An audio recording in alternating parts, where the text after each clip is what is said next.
El día de hoy les voy a hablar, es la sesión del Journal Club, y les voy a dar el tópico de los inhibidores, recordando que el propósito de estas sesiones es revisar artículos, sí darle importancia a los aspectos metodológicos, pero para eso tenemos nuestras sesiones bibliográficas. Aquí el enfoque es más académico y revisar un tema novedoso o lo más reciente en un área de la medicina, ¿verdad? Entonces, como introducción, yo les quería presentar a Juan, un masculino de 75 años de edad. Él acaba de tener un diagnóstico de fibrilación auricular. Él tiene diabetes mellitus tipo 2, tiene hipertensión arterial sistémica, en manejo con valsartán. Tiene antecedente de un EB6 químico ranking 1, esto hace 5 años. Está en manejo con ácido acetil salicílico una vez al día. Tiene una creatinina sérica de 1.5 miligramos sobre decilitro, lo cual nos da una tasa de filtrado estimada de 55 mililitros minuto por metro cuadrado. Se decide control de frecuencia con beta bloqueador. Y aquí la pregunta es, ¿debemos anticoagular a Juan? Si sí, ¿con qué esquema inicial? Si alguien quisiera participar ahí en el Hospital San José, por ejemplo.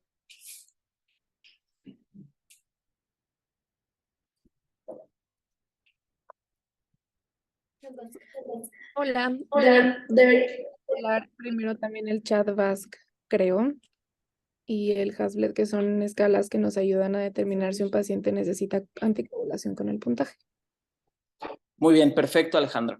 Entonces, aquí tenemos el CHA2 DS2 VASC de Juan, recordando aquí las distintas guías, las guías de la Sociedad Americana del Tórax y guías de la AJA, el Colegio Americano de Cardiólogos y la Sociedad Americana del Ritmo, en el cual a partir de 2 puntos si es mujer o 1 punto si es hombre, en las guías CHEST se recomienda la anticoagulación, y 3 puntos y 2 puntos según si es mujer u hombre respectivamente, según las guías americanas. Entonces aquí ya yo hice el favor de calcularle el CHA2 de 2 VASC a Juan y nos da 5 puntos.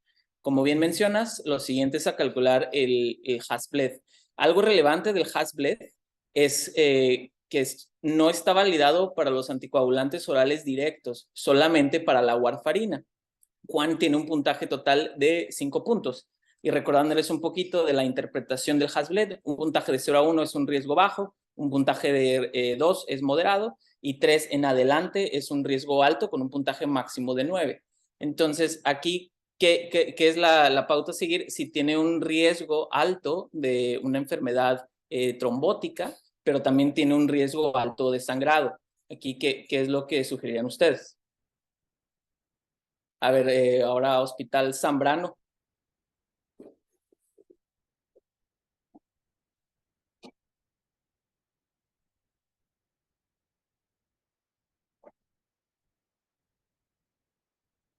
Yo creo que en este caso, por ejemplo, que se trata, o sea, que si tiene indicaciones para anticoagular, mi opinión sería que sí se anticoagula y aunque tiene alto riesgo de sangrado, más bien identificas en qué partes puedes hacer, o sea, más bien qué factores de riesgo puedes atacar con tal de que el riesgo de sangrado disminuye, antes de simplemente indicar no anticoagulación por el riesgo. O sea, ver factores de riesgo y tratar de eliminar los que sean posibles. Ok, Sam, y tú en este paciente asumiendo que su creatinina es así estable, se mantiene en un 5, ¿qué anticoagulante elegirías de primera elección?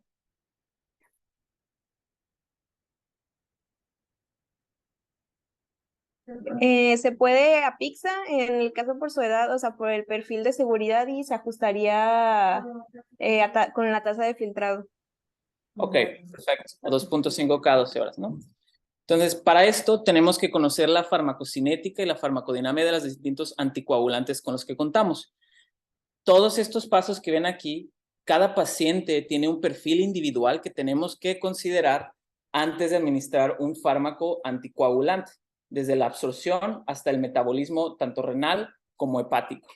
Entonces, todos son iguales. ¿Cuál es la tasa de depuración según el riñón, según el hígado? Y dentro del hígado, las vías metabólicas también son distintas. Entonces, la respuesta de esto es no, no todos son iguales. Particularmente el apixaban, como fue una buena elección basado en esto, en que de todos los anticoagulantes directos, orales con los que contamos, es el que tiene una menor tasa de aclaramiento renal, entre un 25 y un 30%. El rivaroxaban, un 33%, y el dabigatran, un 80%, ¿verdad? Y el edoxaban ahí mitad y mitad. Entonces, ¿qué otros factores de riesgo se asocian a sangrado en el uso de estos nuevos anticoagulantes orales directos? Pues bueno, aquí vemos que un puntaje mayor a 3, el uso concomitante de aspirina y un paciente que presenta una agudización un deterioro agudo de la función renal, una caída en el filtrado glomerular más de 20. Entonces, en esta tabla de Podpara y colaboradores, vemos las distintas recomendaciones, tanto americanas como europeas, en el caso de tasas de filtrado menor de 50 mililitros por minuto. Entonces, en el caso, como bien les comentaba, su tasa de depuración, excreción renal es del 30%. Pueden ver, cuando tiene el paciente menos de 15, no está recomendado por la Sociedad Europea. Los americanos lo siguen recomendando, pero con precaución.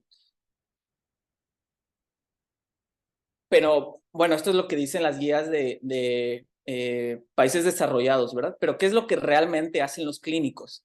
Pues tenemos aquí dos registros importantes. El registro NSDR es un registro americano, es el registro de pacientes con fibrilación auricular más grande en Estados Unidos, con 15,000 pacientes, y el registro Garfield, que es un registro internacional con 57,000 pacientes, de los cuales pues es el único con el que México sí ahí apoyó con un grupo de pacientes, particularmente el Zambrano de León, fue el hospital que más aportó al registro Garfield.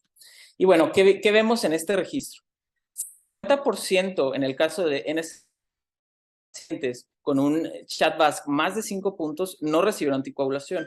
Y 25 a 30% de los pacientes en el Garfield considerados como de alto riesgo tampoco lo hicieron. ¿Esto qué nos dice? Nos dice que los clínicos todavía tienen un temor e incluso aumentado del sangrado en estos pacientes que sabemos particularmente el perfil del paciente con fibrilación auricular es el perfil del paciente con muchas comorbilidades y con polifarmacia. Entonces, pues esto nos habla, ahí el título está, pero esto nos habla de la necesidad de un nuevo anticoagulante, ¿no? Entonces, ¿cuáles son las características ideales de un anticoagulante? Pues que tenga un bajo riesgo de sangrado, que sea eficaz, que además tenga capacidad de reducir el riesgo de un evento cardiovascular, que sea de bajo costo, una reversibilidad rápida con un antídoto, sin aclaramiento renal. Esto yo creo que serían los pilares clave de un nuevo anticoagulante.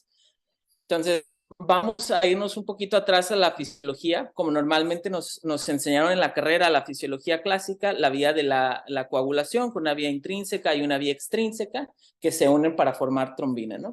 Sin embargo, estudios recientes in vivo, en reseñas de la cascada de la coagulación in vivo, estos sistemas no son así, no es tan dicotómico, sino que es una sola cascada que tiene 3 fases distintas: la iniciación, la amplificación y la propagación. Entonces, en la iniciación existe un daño tisular y a través del factor 7 y se activa el factor 10 y el factor 10 pasa la protrombina en trombina, ¿verdad? La amplificación, esta trombina activada es capaz a su vez de activar el factor 9 y el factor 8. Entonces, esta unión del factor 8 con el factor 9 es capaz otra vez de activar al factor 10 y así autoactivarse, por decirlo de otra manera. Aquí en la amplificación tenemos al factor 11, que es el tópico de la plática del día de hoy. El factor 11 tiene un rol secundario en la hemostasia, en la amplificación, a partir del cual la trombina lo activa y el factor 11 activado va a ir con el factor 9, que en presencia de factor 8 va a activar al factor 10 y vamos a tener este círculo de amplificación. Esto es muy importante en trombosis. Ahorita les voy a explicar un diagrama por qué toma una importancia en trombosis, pero en hemostasia no es tan importante, tiene un rol secundario, el papel del factor 11. Y la propagación, pues, es la presencia de plaquetas que acuden al sitio del daño y en su superficie van a adherir nuevos factores de coagulación y van a, pues, propagar la cascada de la coagulación. Este es el modelo de coagulación in vivo, a partir del cual se tomó la idea de poder utilizar distintas dianas terapéuticas de los anticoagulantes orales. Entonces, aquí otra vez tenemos, en resumen, el modelo in vivo con la iniciación del factor 10, luego la amplificación, donde influye el factor 11, y la propagación, ¿verdad? En la trombosis, al factor 11, perdón, pueden activar sustancias con una carga negativa, ¿ok? ¿Cuáles son estas sustancias con carga negativa? Los polifosfatos, que están presentes en microbios, en bacterias, y la formación de NETs, que son estas redes extracelulares de neutrófilos.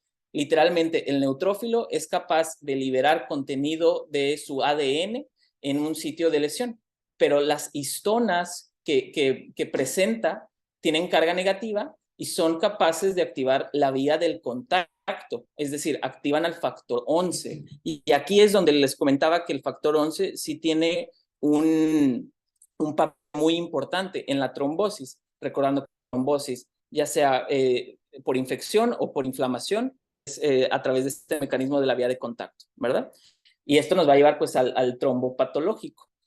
Entonces, con un anticoagulante oral inhibidor del factor 10, como el Ixavan, se bloquea este paso del factor 10 de que haga la protrombina en trombina. Entonces, ¿qué es lo que va a pasar? No se va a formar un trombo, pero también va a intervenir con la hemostasia fisiológica, ¿verdad? Entonces, en teoría, esto pues aumenta el riesgo de sangrado.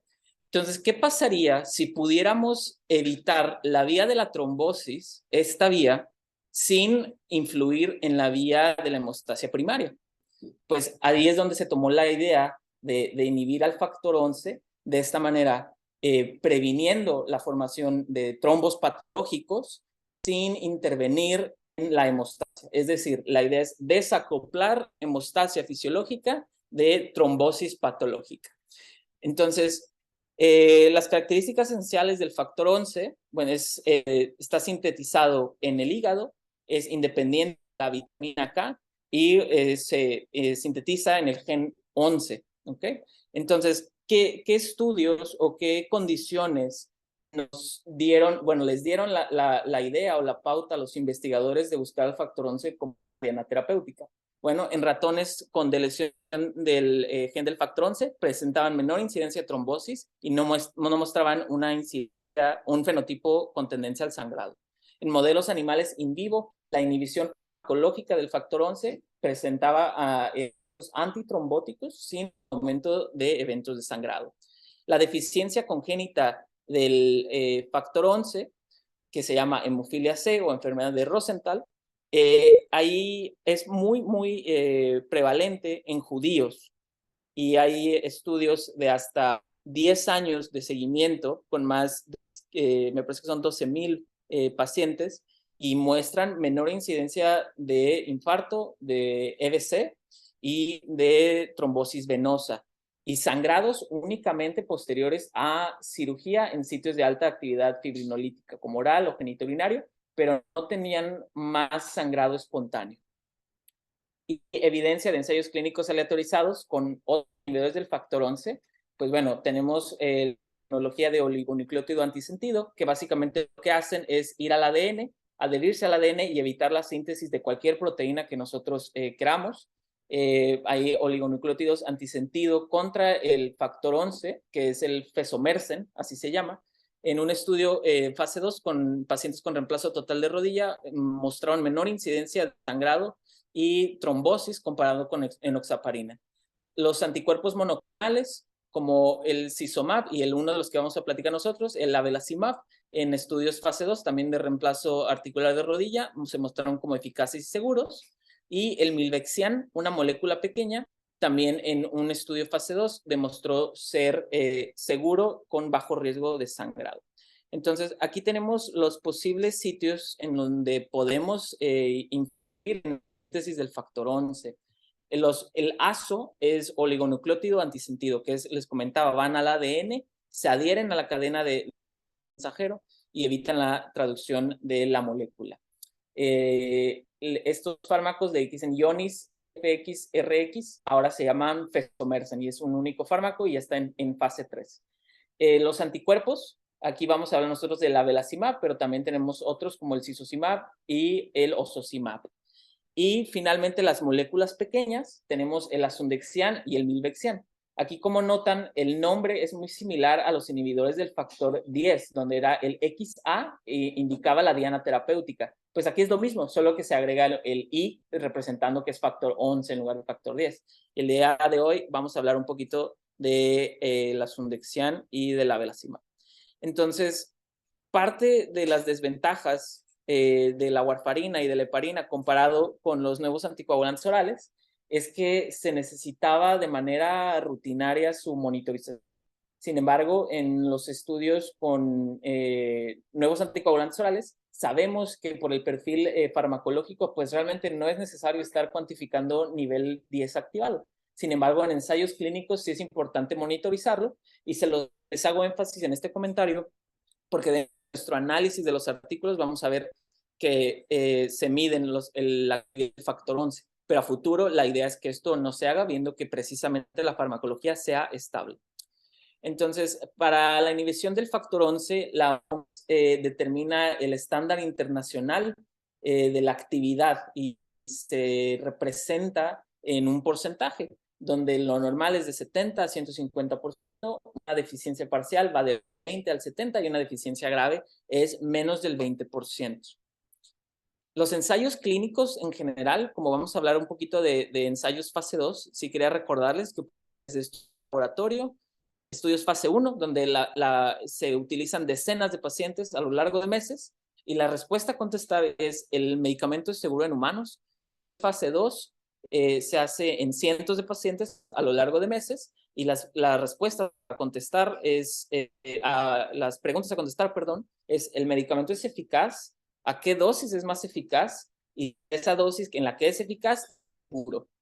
Los estudios fase 3 se hacen en miles de pacientes a lo largo de meses o años y corroboran la eficacia y seguridad contra un tratamiento estándar establecido. Y finalmente el fase 4 son post-marketing, ¿no? Los dos artículos que vamos a revisar hoy son fase 2. Y el primero está publicado en The Lancet y se llama el Pacific AF, que es básicamente la asundexian, la seguridad de la asundexian comparado con apixaban en pacientes con fibrilación auricular. La pregunta de investigación es ¿cuál es el sangrado de la asundexian comparado con apixaban en dosis estándar en pacientes con moderado a alto riesgo de sangrado? Entonces, los ensayos Pacific son céntricos, internacionales y fase 2. Y hay 3, el Pacific AF, el Pacific AMI y el Pacific Stroke. Cada uno va a comparar asundexian contra apixaban en estas patologías, en fibrilación auricular, en infarto agudo al miocardio y en ictus isquémico, respectivamente. Entonces, el asundexian, les comentaba, les recuerdo aquí, es una pequeña molécula que va en contra del factor 11 activado. Están en estas dos presentaciones, 20 y 50 miligramos. Es una molécula pequeña de una sola dosis diaria, debido a que cuenta con una vida media de 14 a 17. Presenta una eliminación renal de 10 al 15% y no induce ni inhibe CYP3A4. El autor principal, Jonathan Piccini, es médico cardiólogo egresado de Johns Hopkins y de la Universidad de Duke y es profesor de electrofisiología en la Universidad de Duke y forma parte del Instituto de Investigación Clínica Duke en Carolina del Norte. Tiene más investigaciones con más de 35,000 citas. El ensayo, los métodos, es un ensayo clínico aleatorizado, multicéntrico, doble ciego, prospectivo, comparado con activo. Estos son los criterios de inclusión. Fibrilación auricular actual o que hayan presentado en los últimos 12 meses, mayores de 45 años que tengan un puntaje de CHA2-VASc más de 3 en caso de mujeres, más de 2 en caso de hombres, es decir, con una indicación de anticoagulación. O que además tengan una anticoagulante en este momento, o sea, que un clínico ya les haya dado un anticoagulante previamente y que tengan un factor de riesgo adicional, como una tasa de filtrado entre 30 y 50, antecedente de sangrado o uso de ácido acetil salicílico. Se hizo una aleatorización doble ciego a Apixaban, 5 miligramos cada 12 horas o 2.5 si cumplía con más de 2 o 3 criterios, o a Sundexian, ya sea a la dosis de 20 miligramos al día o a la dosis de 50 miligramos al día. Los objetivos primarios fueron de seguridad, fue el compuesto de sangrado mayor y no mayor clínicamente relevante, según la ISTH, que la ISTH define sangrado mayor, una que dé la hemoglobina más de 2, que requiera transfusión de más de 2 paquetes, que ocurra en un sitio crítico, particularmente intracraneal o intraespinal, o que ocasiona la muerte, y clínicamente relevante, pero no mayor, que no cumple con los criterios ya mencionados, pero requiere alguna intervención, ya cualquier sangrado, y objetivos exploratorios de eficacia, el EBC, trombosis venosa, infarto y muerte cardiovascular. Como criterios de exclusión, utilizaron válvula mecánica protésica, otra indicación de anticoagulación, estenosis mitral reumática de cualquier grado, no reumática moderada grave, uso de antagonistas de la vitamina K en los 30 días previos, doble antiagregación o uso crónico de AINES.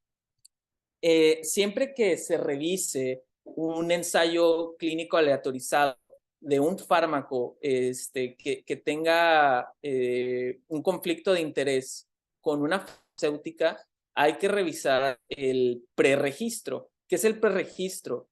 Cada vez que se plantean metas de un estudio, metas y criterios de inclusión y criterios de exclusión, se van y se registran en una página, si es de Estados Unidos, es el Clinical Trials, y si es de Europa, en la EMA, para que así los lectores podamos ver si cambiaron algo del protocolo a lo largo de que este se realizó, porque muchas veces pues, sería muy conveniente ver que tu fármaco es más eficaz en cierto grupo de pacientes y te vas en retrospectiva y cambias ciertos criterios de inclusión o de exclusión para hacerlo ver mejor.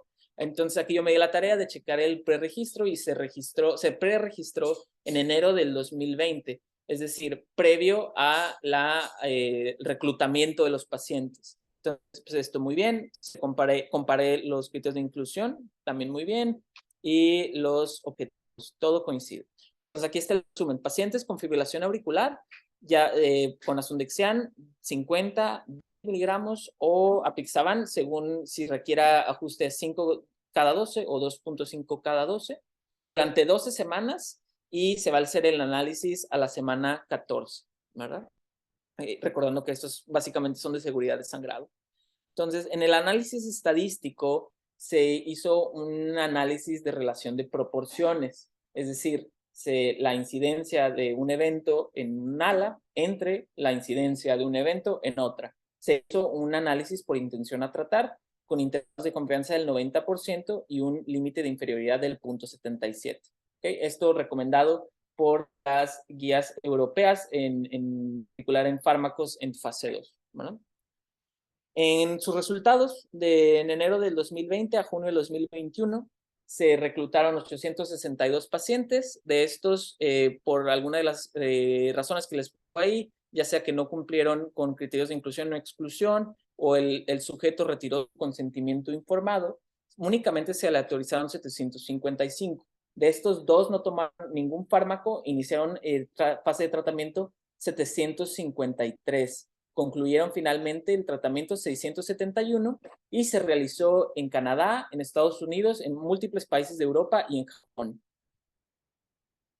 Esta es los resultados de la población de los pacientes. Como podemos ver aquí, lo más importante es valorar, primero, que estén bien distribuidos, que así lo están. Predominantemente la etnia fue blanca, pues por el lugar donde se desarrolló el estudio. Vemos cómo la edad, mayores de 75 años, como el caso que platicábamos de Juan al inicio de la sesión, pues casi el 50% de los pacientes, como varios pacientes sí utilizaban aspirina y tenían alteración en la función renal. Aquí este asterisco de disfunción renal moderada, ellos lo definen como 30 a 45 mililitros minuto de tasa de filtrado, ¿no?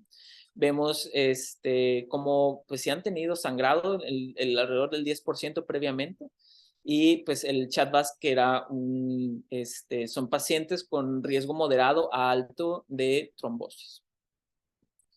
Estas son sus comorbilidades, predominantemente pues hipertensión, que no me alarma por la fisiopatología de la fibrilación auricular, la dilatación auricular secundaria a una hipertensión mal controlada, pero aquí sobre todo hay que prestar atención a enfermedad renal crónica, como pues casi un tercio de los pacientes en las dos salas tenían antecedente de enfermedad renal crónica. En el desenlace primario vemos en pues morado o azul, no sé cómo lo ven en sus pantallas, pero el inicial, el sangrado mayor o clínicamente relevante mayor, como Dexian, pues sí es menor la relación de incidencia comparado con 50 miligramos desde el punto 16, con 20 miligramos punto 50 y combinado punto 33. Sin embargo, pues llaman la atención los intervalos de confianza, que son bastante amplios, pero esto se explica porque tiene una N muy pequeña, o sea, son una cantidad muy pequeña de pacientes. Estos son los efectos adversos. Realmente en el artículo no mencionan cuáles son los efectos adversos que presentaron los pacientes, únicamente se mencionan en el apéndice, el cual también revisé, y básicamente eran efectos adversos gastrointestinales y cefaleas en toda la sala. Entonces podemos ver cómo realmente serios es menos del 10%. Sin embargo, pues 47% de todos los pacientes reportaron algún evento adverso, pues recordando también aquí el apixaban con incluso un mayor porcentaje de eventos adversos, ¿no?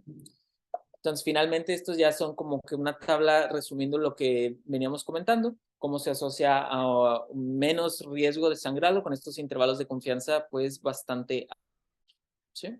En cuanto a la inhibición del factor 11, vemos, recordándoles un poquito, en los ensayos de hemofilia C o pacientes que tenían un déficit congénito del factor 11, menos del 50% fue que se asoció con cardiovascular, recordándoselos ahí, como tiene una inhibición dosis dependiente de manera diaria, con una dosis única. Los eventos adversos ya los de resumen, como son muy similares. Algo me llama la atención que pues tuve yo que como lector ir al apéndice a buscarlos. Y en el laboratorio de eficacia realmente no hubo diferencias. Si ven el combinado, fueron 2 pacientes, 4 pacientes y 3 pacientes en las salas respectivamente, sin esta significancia estadística. Pero bueno, recordando que estos son N de 250 pacientes, realmente no tiene ninguna significancia clínica, o no podemos sacar conclusiones de esto realmente. De las fortalezas y áreas de oportunidad, como fortalezas, pues que es aleatorizado, prospectivo, doble ciego comparado con activo, que se preregistraron métodos y objetivos con anticipación. El N, o sea, la población, el número, es adecuado para evaluar cuestiones posológicas, farmacocinéticas y dinámicas, como algunos efectos secundarios. Y hubo transparencia de interés, dado por Bayern, y tiene un adecuado insight del bajo poder para comparar eficacia contra el apixaban. Pues áreas de oportunidad, sabemos que el N es pequeño, no se puede valorar realmente bien la seguridad o la superioridad contra el apixaban, y ahorita vamos a entrar un poquito más a detalle de eso con el siguiente artículo. 12 semanas es poco tiempo, no se menciona en el artículo los criterios de exclusión, lo mismo con los efectos secundarios, y que en caso de estudios de no inferioridad se sugiere un análisis por protocolo más que un análisis por intención a tratar. ¿Cuál es la diferencia? En un análisis por intención a tratar se incluyen en el análisis estadístico todos los pacientes que fueron aleatorizados, y en el análisis por protocolo solo los que tomaron el fármaco y concluyeron las dosis establecidas, ¿verdad? Y pues no se encontraba con aquí no es preregistro, sino el preprint es cuando los investigadores sacaban un artículo, antes de mandarlo a una revista de renombre, en una página que se llama medRxiv. En esa página que, digamos, el trabajo por los investigadores como salió de su mente, sin que le hayan movido por ahí los de la revista. Entonces no estaba disponible en medRxiv. Como conclusiones, hubo una inhibición efectiva del factor 11 con asundexian. El riesgo de sangrado mayor y no mayor es bajo con las dosis ya mencionadas. Pudiese asociarse a 70% menos sangrado comparado con apixaban. Sin embargo, hace falta estudios fase 3 y fase 4 para corroborarlo, ¿no? Direcciones futuras, pues bueno, después del Pacific sigue el Pearl AF, en el cual ya es fase 3 y están ahorita aleatorizando pacientes. La idea pues es que sea multicéntrico, que sea a lo largo de años y que sea más de 5,000 pacientes. El siguiente artículo que vamos a hablar es el abelacimab para la prevención de trombosis venosa. El autor principal es Peter Verham. Él es un médico belga, internista, angiólogo, actualmente labora en la Universidad Católica de Bélgica. En cuanto a los anticuerpos monoclonales, antes del 2017, la INN un prefijo, un infijo y un sufijo. El prefijo puede ser ABCE, es aleatorio, distintivo y no específico. Existen dos subsistemas, según la fuente y según la diana. La fuente particularmente puede ser humana, quimérica o el sufijo de anticuerpo monoclonal. Sin embargo, aquí ¿por qué es relevante esto? Porque según qué tan cercanos a 100% humano sea el anticuerpo, pues el riesgo de inmunogenicidad va a ser bajo. ¿Y por qué esto es relevante? Porque si estamos hablando de anticoagulantes que se usarán probablemente toda la vida, pues si el riesgo de inmunogenicidad es alto, pues no me sirven, porque a los 2-3 meses el paciente pues ya va a haber hecho anticuerpos contra mi fármaco. Entonces, como pueden ver aquí, a partir de 1994 se introdujo la tecnología de anticuerpos monoclonales 100% humanos. Entonces, realmente los fármacos anticuerpos monoclonales más recientes, prácticamente todos son 100% humanos. Por eso, posterior a 2017, se propuso eliminar el subsistema B y solamente quedarnos con el A, en el que nos mencionan la diana terapéutica. Entonces, en nuestro fármaco, el abelacimab, pues se utiliza el abela del prefijo, el infijo es sí porque es cardiovascular y el sufijo mab de un anticuerpo monoclonal. Entonces, así es como se forma el nombre de abelacimab, que es un anticuerpo monoclonal IgG1, 100% humano, altamente y activo. Administración subcutánea o intravenosa, con una vida media de 25 a 30 días y un inicio de acción de 1 hora y 0% de eliminación renal. La pregunta de investigación de este artículo es si el abelacimab administrado postoperatoriamente es seguro y eficaz para prevenir trombolismo venoso comparado con enoxaparina en pacientes adultos sometidos a artroplastia total de rodilla. En los métodos, los criterios de inclusión fueron pacientes de 18 a 80 años, entre 50 y 130 kilos, sometidos a una artroplastia unilateral electiva de rodilla. Los criterios de exclusión principales: una tasa de filtrado menos de 40, antecedente de sangrado, enfermedad hepática, plaquetas menos de 150,000, alteraciones en los tiempos de coagulación y antecedente de trombosis venosa profunda, ¿no?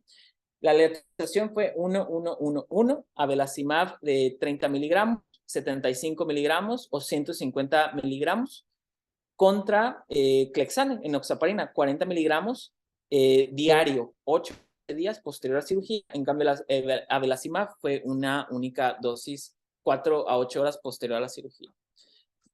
Para valorar la eficacia, se hizo una venografía unilateral obligatoria a los pacientes entre 8 a 12 días postquirúrgicos y se dio un seguimiento clínico por 30 días con medición tiempos de coagulación, abelacimab y síntomas referidos por el paciente, así como una exploración física del miembro. Los objetivos primarios de eficacia, aquí sí se valoró el objetivo como trombosis venosa asintomático por venografía, clínico o muerte en la que no se pueda descartar TEP. Como exploratorio de eficacia, es bueno en caso de que sí lo presentó el tromboembolismo venoso, qué tan extenso fue. El objetivo primario de seguridad, sangrado relevante al día 30 post cirugía, que ellos definieron también como sangrado mayor o sangrado no mayor clínicamente relevante.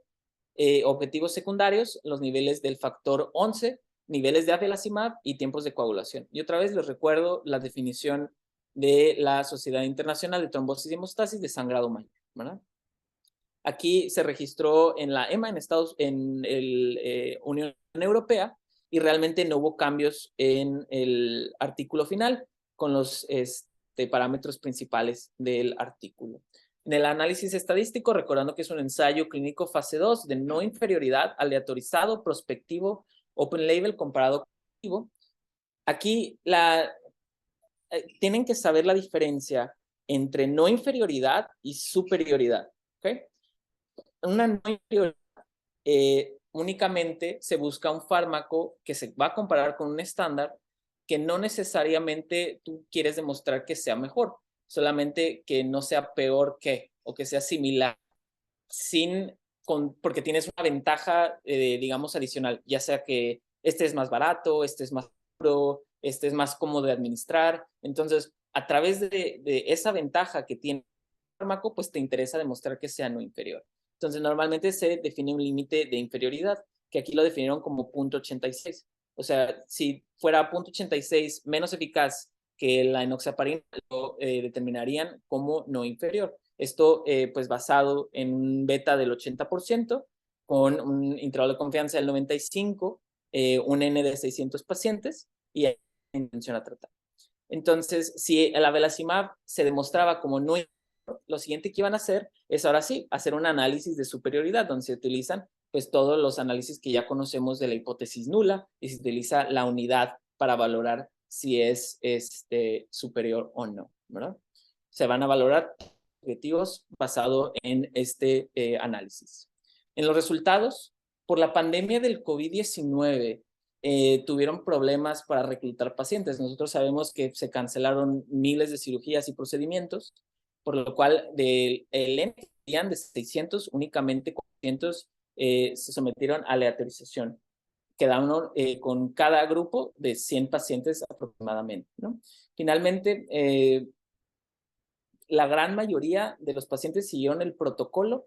No se menciona el por qué uno de cada estas salas no recibieron la dosis del fármaco. Sin embargo, pues uno de 104 creo que es bastante aceptable, ¿no? Y pues finalmente se incluyeron en básicamente 100 pacientes por cada grupo de tratamientos. Las características de los pacientes, pues la edad otra vez, 67, 70 años, con un peso de 90 kilos, con una tasa de filtrado de 77, a diferencia del estudio previo, que sí tenían pacientes con alteración en la función renal, recordando que pues el avelazimab no tiene depuración renal, ¿verdad? La cirugía, todas duraron lo mismo. La verdad es que todos los pacientes deambularon al día siguiente. Esta es la actividad del factor 11 que les midieron, como pueden ver, pues es normal, y los tiempos de coagulación sin alteraciones. Aquí la enoxaparina se les dio, les recuerdo, 6 a 12 días en total. En cambio, el avelazimab fue una única dosis y esto es 4 a 7 horas posteriores a la cirugía. En cuanto a la eficacia, pues aquí vemos cómo el avelazimab presentó un menor riesgo de trombosis venosa comparado con enoxaparina al final de los 30 días, particularmente en la dosis de 30 miligramos, fue no inferior, pero no fue superior. Tendencia a la superioridad, pero ahí vemos que cruza la unidad. En el caso del 75 y 150 miligramos, fue superior el avelazimab, presentando menos de 16, o sea, menos 16.8 comparado con la enoxaparina. Esto es una diferencia de riesgos, es decir, aproximadamente un 17% menos, ¿no? Lo relevante de esto es cuando nosotros veamos que un fármaco es eficaz, estadísticamente significativo para ser eficaz en algo, la primera pregunta que nos tenemos que hacer es si ese algo es clínicamente relevante. Entonces podemos ver aquí que los pacientes que tuvieron el evento venosa, vemos cómo realmente fueron distales y asintomáticas. Muy pocos, un único paciente en el ala de presentó un tromboembolia venosa profunda. El resto fueron distales o asintomáticos, ¿verdad? Y fueron, pues, en cuanto a la seguridad, realmente hubo eventos de sangrado relevante en la dosis de abelacimab de 150 y de enoxaparina de 40, muy comparables, y 2 episodios en el de 30 y en el de 75 miligramos, que no fueron estadísticamente significativos, ¿verdad? A los 30 días, igual, se mantuvieron con los mismos eventos de sangrado, pues realmente sin mayor sentido, ¿no? Objetivos secundarios, niveles de la actividad del factor 11 y de la abelacimab. Pues vemos aquí la concentración de abelacimab, pues recordando que tiene una vida media más o menos de 30 días. Y en esta gráfica de cajas, pues vemos la actividad del factor 11, cómo pues se suprime ahora literalmente en los análisis que vienen en el apéndice, y a los 3 días pues se mantienen completamente suprimidos, y con las dosis de 75 y 150 al día 10 todavía se mantienen básicamente en 0%, y ya al día 30 es que recuperan casi al nivel basal, ¿verdad? Este es el TTPA, que les recuerdo no es útil para valorar la eficacia del nivel. Entonces, la discusión de la eficacia, aquí tenemos esto, que la abelacimab de 30 miligramos de enoxaparina y fue superior de 75 y 150 miligramos comparada con la enoxaparina de 40. Pero ¿qué es lo relevante? Aquí, por la pandemia, bien ellos lo reconocieron, su N fue más pequeña de la que ellos buscaban. Entonces, aquí tenemos el error tipo 2 o error beta, que depende mucho de la N, o sea, de la población, del número de pacientes, ¿verdad? Normalmente buscamos un beta del 80% y para eso se calcula el número de la N para calcular cuántos realmente necesitas para que tenga esta significancia. Entonces, ¿qué pasa cuando tienes una N más pequeña? Tienes a cometer errores tipo 2, pues más frecuentemente, ¿verdad? Que es lo que se dio en este estudio. Y aquí, pues esto es lo importante, que estudios que no tienen el poder para llevar a cabo, pues no tienen mucha información de qué tan eficaces, al menos que ¿verdad? Y aquí les recuerdo en estudios de uso de los NOACs, o sea, de la apixaban, rivaroxaban, etcétera, vean el número de pacientes que incluyeron, 14,000, 18,000, 21,000. Entonces, pues, ¿qué tanto son 100 pacientes comparado con esto, no? Aquí, otra vez, el poder estadístico de los estudios, pues, depende mucho del beta, y a su vez, pues, esto nos va a dar que realmente tengamos sesgo en nuestra investigación, ¿verdad? Y esa es la principal crítica de este estudio, que en un estudio fase 2 no buscas comparar con enoxaparina para decir que tiene menor incidencia de trombosis. Buscas decir, ¿sabes qué? Con esta dosis de mi fármaco te inhibo el factor 11 y no tiene efectos secundarios, vamos a probarlo con un estudio de fase 3, y ahora sí comparamos con enoxaparina, y ahora sí lo hacemos a 5 años, y ahora sí metemos 15,000 pacientes, ¿verdad?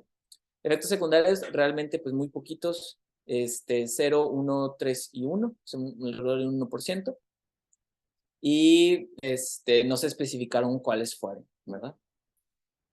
Fortalezas, pues que fue aleatorio, prospectivo comparado con activo, que se preregistraron los objetivos y los métodos con anticipación. El N es adecuado para valorar cuestiones posológicas, farmacocinéticas y farmacodinámicas. La oportunidad, pues que el N es más pequeño, no puedes valorar que sea superioridad e incluso seguridad. No se sugiere utilizar el análisis por protocolo en estudios de no inferioridad, como ya comentaba. No se mencionan a detalle los efectos secundarios, que realmente pues sería lo más interesante en un estudio fase 2, ¿verdad? y se comparó con un agente con más sangrados que otros, ¿no? Que es aquí, ya sabemos que tanto el apixaban como el rivaroxaban son mejores que la enoxaparina para la tromboprofilaxis en reemplazo articular de rodilla. Entonces, no entiendo, aquí lo ideal hubiera sido compararlo con uno de ellos, pero también entiendo que buscaron alternativas subcutáneas en pacientes hospitalizados que no tengan la tolerancia a la vía oral necesaria. Entonces, por eso se comparó anticoagulantes subcutáneos, ¿no? Como conclusiones, pues que tenemos una inhibición efectiva del factor 11 con abelacimab dosis dependiente. El riesgo de sangrado mayor y no mayor clínicamente es bajo con las dosis ya mencionadas y pudiese asociarse a un riesgo menor, hasta 30% menor, de trombosis postquirúrgica en reemplazo articular de rodilla con enoxaparina. Sin embargo, se requieren estudios fase 3 y fase 4. Y eso de mi parte sería todo. No sé si alguien tenga alguna duda o comentario.